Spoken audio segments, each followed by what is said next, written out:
It's really surreal when you're talking about an asteroid sample return mission, 13 years ago, that we'd actually be at this point now. I had every confidence in the team that we get there, but your mind just isn't going there, right? You're just trying to get to launch, then you're just trying to get to the asteroid, then you're just trying to get through proximity operations and collect the sample. So you're taking a day at a time getting through operations. But yeah, now that we're here, ready to release the capsule, ready to finally collect it, culmination of all this work, decades of work, and really excited to see this thing get on the ground. All we have left to do to deliver on our promise to the agency is get that sample safely back to the Earth, get it into our laboratories, and answer the fundamental questions about the formation of our solar system and why Earth is a habitable world. 3, 2, 1. And liftoff. Cyrus Crest.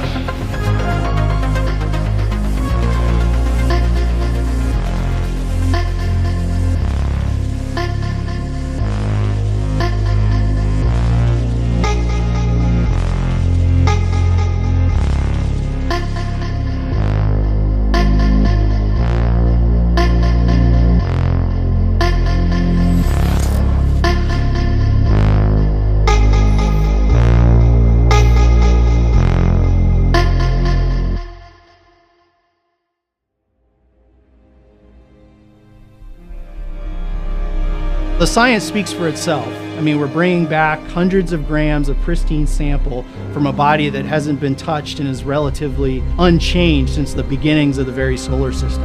So the benefits to science are just astronomical. But the benefits to engineering, which is really what I'm interested in, is to me just as fascinating. It's like we're really pushing ourselves, the challenges, the things that we can do with the technology that we have. It's demonstrating our ability to deliver something from space to the ground safely and accurately. That's, to me, motivation enough to do these types of missions, well beyond even the science information that we'll gain from it, which is just invaluable to humanity.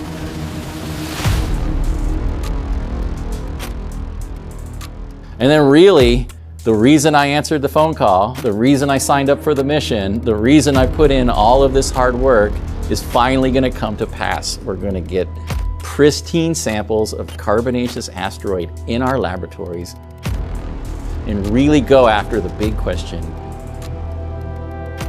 did these objects deliver the seeds of life to the Earth?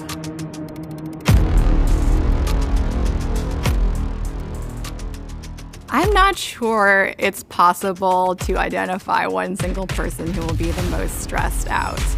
I'm sure that our principal investigator, Dante Loretto, will be very stressed, but also very, very excited, as this is the culmination for him of almost 20 years of work. But we have so many people on the team who are so invested in this and really, really care about the sample and who have been working on this mission for years and years and years. So I think we're all going to be a combination of very nervous and very excited. Yeah, we're going into endgame here, after almost 20 years.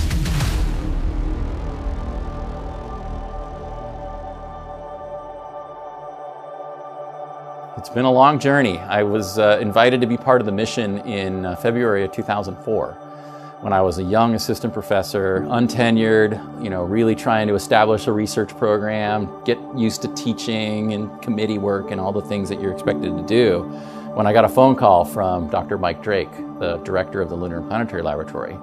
I'm still very much personally guided by John Kennedy's comments when he directed the United States to send a man to the moon and return him safely to Earth by the end of the decade. In that same speech, he went on to say, we choose to do these things not because they are easy, but because they are hard. Well, spaceflight is hard, but we have, I think, such a good understanding of this mission that, in fact, we have no difficulty carrying it out. We have been very careful to assemble the best navigation team on the planet. And I can make that assertion with confidence. And he invited me to be the deputy principal investigator on a proposal to NASA for an asteroid sample return mission. And, I kind of looked at the phone and I couldn't believe the words that were coming out of the earpiece, right? I was like, this is amazing. And also daunting, right? Because there's a lot of teams that are going after these kinds of missions, so it's a pretty risky venture, especially for an untenured young professor to buy in. This is an all-consuming effort, right? If you're going to win, this is what you're doing. You're writing that proposal, you're learning how a spacecraft operates, how you manage a giant NASA mission of this magnitude. But I couldn't say no. And the real reason was that my science demanded it, right? I've been studying meteorites for well over a decade with a key interest in what's called the exogenous delivery hypothesis. That is, did these carbon-rich asteroids deliver important organic compounds to the early Earth that triggered the origin of life? And as we studied meteorites in ever greater detail, we realized that we had just reached the limit because they're contaminated. And they're also biased. The atmosphere filters out the most fragile and friable material, leaving only the strongest to make it down to the surface of the Earth. So I knew if my science was going to progress, I had to sign on to an adventure like this. Plus, it was too cool to say no, right? I was like, how often do you get a phone call like that? And so, let's go. Let's get it done. And we wrote a proposal in 2004 and got rejected. And a proposal in 2005, and we made it to the next round, what's called Phase A in NASA's competition, and then got rejected. And then in 2008, the New Frontiers opportunity opened up. And I kind of knew at that moment, as soon as carbonaceous asteroid sample return was on the list, that it was ours to lose, because we had just gone through 4 years of intense design and development. And more importantly, the team had kind of crystallized. It became this well-oiled machine operating seamlessly. We were getting along, the ideas were flowing, and it just felt right. Like, okay, let's just go. And so we laid down, said, okay, we're gonna run hard and we're gonna run fast, and we're not gonna let any other team catch us. And so sure enough, in 2010, we made it to Phase A, and in May of 2011, we got that amazing phone call that we were gonna fly. The last thing we really wanted was something that was going to excite the public. This mission is exciting. It's hard to talk about Mike. You know, we lost him about 4 months after we won the contract. And he had been sick for a while up to that point, in and out of the hospital, had liver transplant surgery.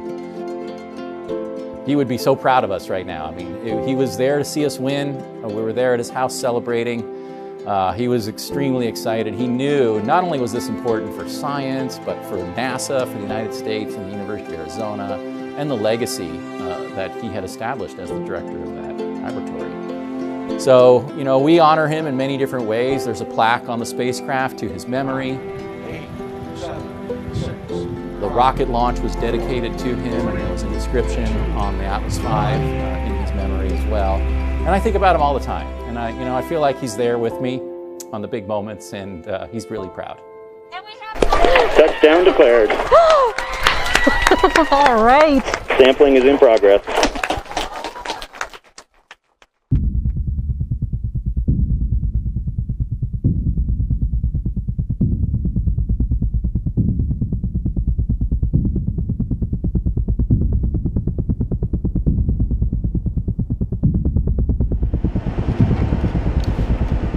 So the sample return capsule is landing at the Utah Test and Training Range west of Salt Lake City, and this is an Air Force test range. It's a wide open area, basically a dried salt flat, dried lake bed. It's free of obstacles. It has lots of DoD tracking devices around there, and it's a controlled airspace. It's a great place to bring something back from space where you need a large landing footprint. Right now, we're only 60 days away from the sample landing. We're working on all of the final logistical details of getting all our people out to the site to do the recovery. We just completed a training last week. We're going to do another rehearsal in August, which will be our final rehearsal. A lot of moving parts right now.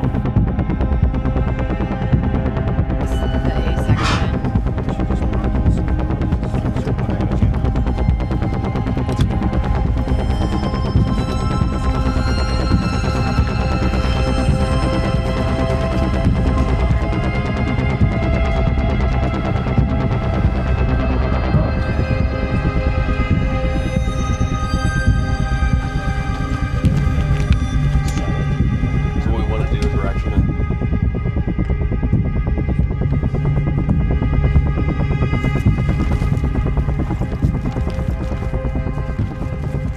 When I found out I was going to be the ground recovery lead, I was very excited.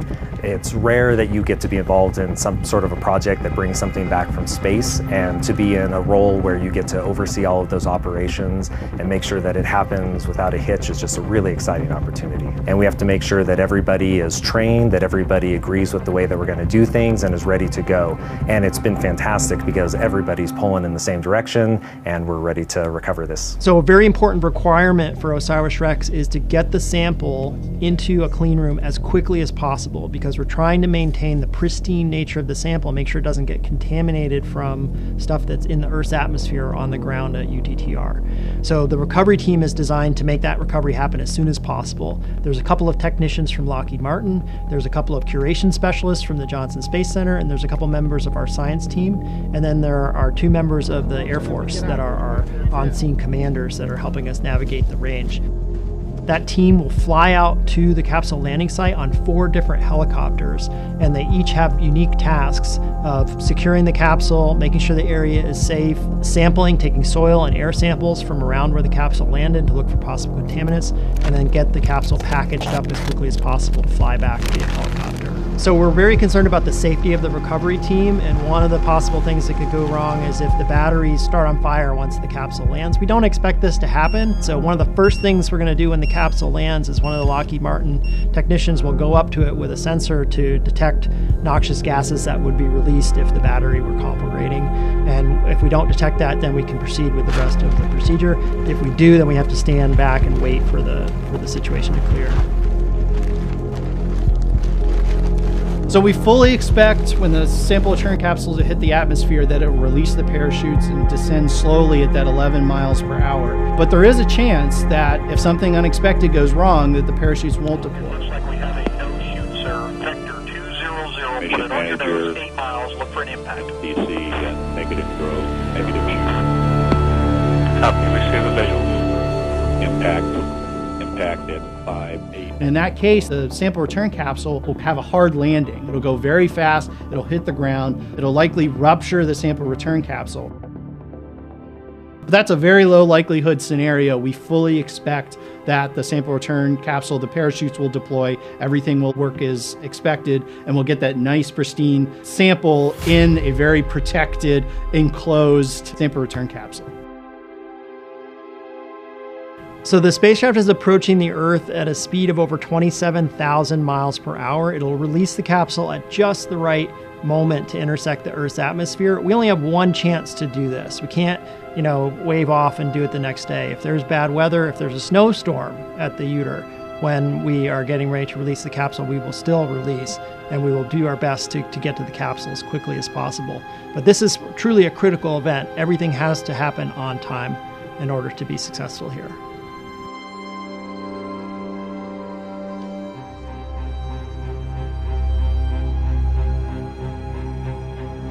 The team prepared for virtually every weather condition that we could think of. A number of our rehearsals we did in the rain. We also wanted to be prepared in case there was muddy conditions, so we actually built a custom mud pit and put the capsule inside of it and practiced recovering it. We also practiced under extreme heat and very windy conditions. So we've made sure that we've practiced in every possible condition that we could see out here today.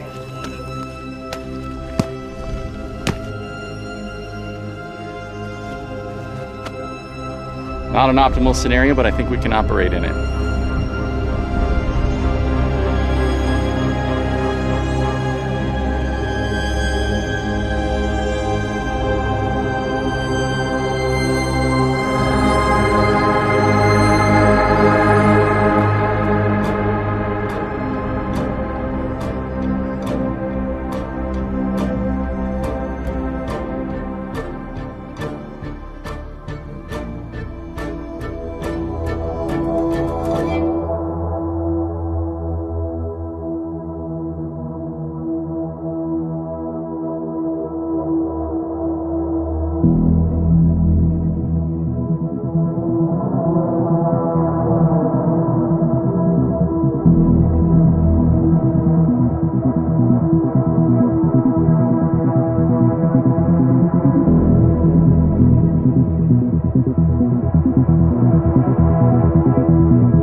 On September 24th, the sample return capsule is going to land in Utah at the Utah Test and Training Range.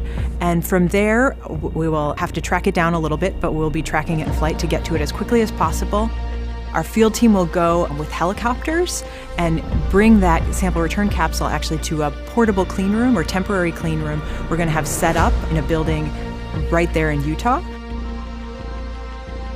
The capsule will actually be carried back to a clean room under a sling from the helicopter, a 100-foot long line, and that allows us to pick up the capsule from the ground via helicopter, fly it back to the hangar, and drop it right outside the front door.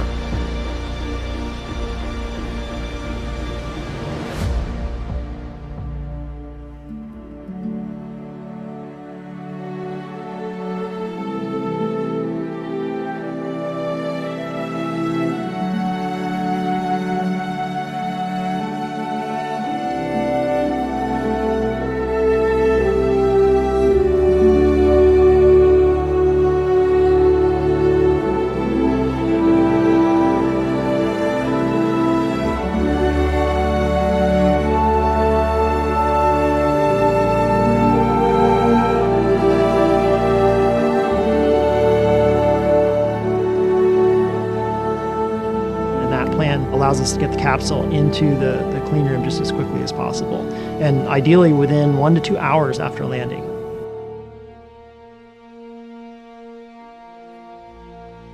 We'll actually take off the heat shield and back shell and some other components for safety. And inside of that is what we call a sample canister. The sample return capsule is kind of like a nesting doll. We have these multiple layers of protection.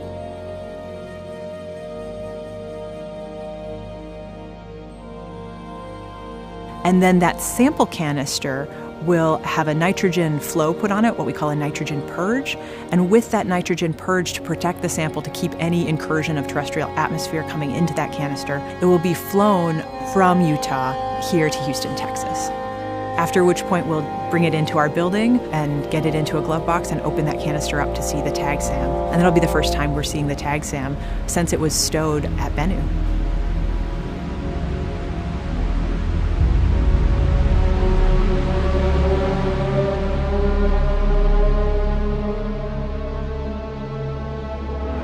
On OSIRIS-REx, we have activities called Science Operational Proficiency Integrated Exercises, or SOPIs for short. These activities are fully integrated team events where we rehearse critical moments on the mission. In this case, we were looking at a simulant of the sample coming back from asteroid Bennu, making sure we understand the different roles and responsibilities, team member communication, and our priorities and procedures. You can feel the stakes are rising as that sample gets closer and closer to the Earth. I was surprised by the pressure that the team was feeling. As the handlers were dealing with the simulant material, it was clear they understood the stakes, and my presence in the room was probably elevating the temperature, and they were a little bit concerned about that. So I was surprised that I need to do a better job as the leader, kind of damping down, lowering the temperature, making everybody understand how much we respect them, how well integrated this team is, and how valuable they are, so that they can do their job calmly and precisely, taking care to handle that sample really well. And everybody understands the science priorities and the process about how we're going to select individual stones and accumulations of fine particles to get out to the dozens of labs all around the world.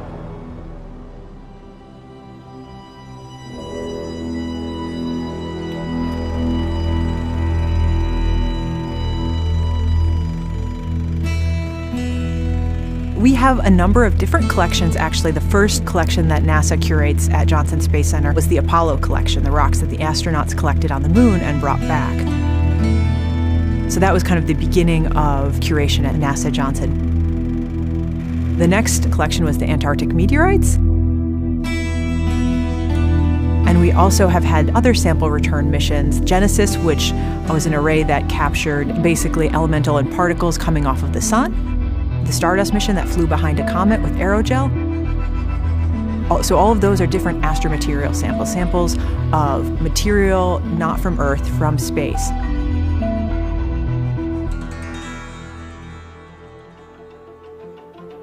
I think actually the most difficult thing working in the glove box is basically you put your hands in, but you're only really usually up to at most here, so you lose all shoulder motion. And you'd be really surprised how much you do with your shoulders when you're using your arm. So you really can only work pretty immediately in front of you and a little to the side.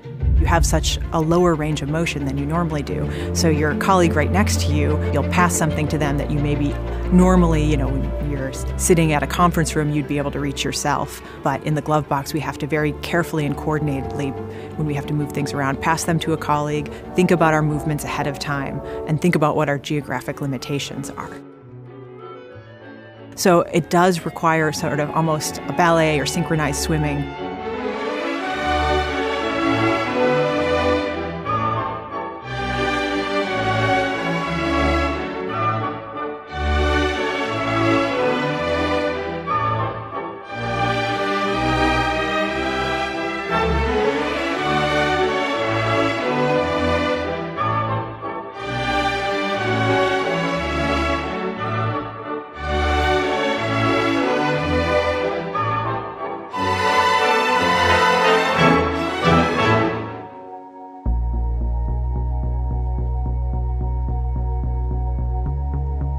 So all of this pre-planning we're doing is also so we can keep the sample as close as possible to the way it was when it was collected at the asteroid and when it returns to Earth, because those are the conditions that scientists are trying to study when they're studying this sample.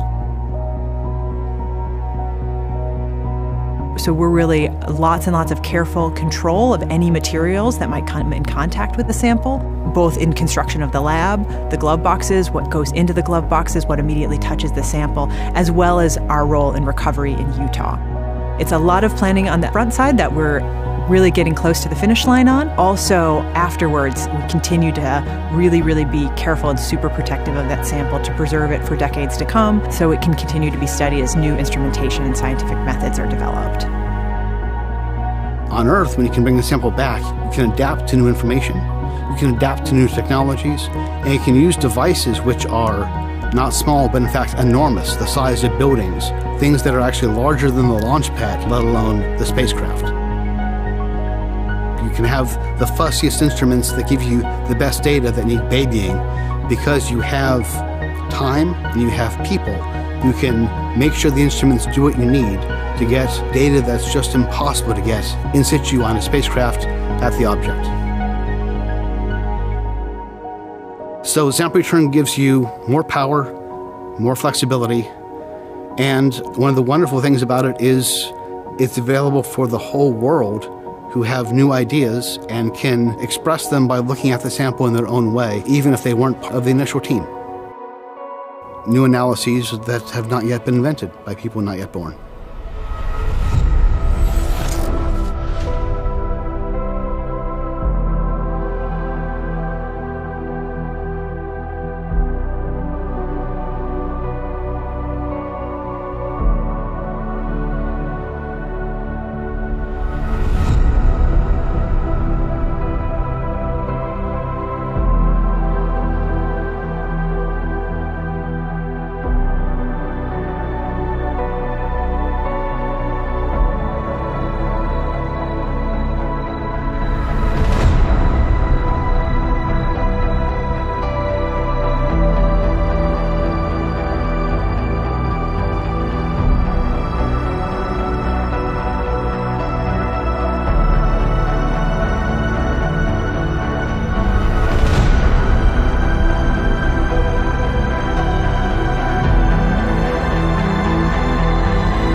We're going back to the dawn of the solar system. We're looking for clues as to why Earth is a habitable world, this rare jewel in outer space that has oceans, it has a protective atmosphere. We think all of those materials were brought by these carbon-rich asteroids very early in our planetary system formation.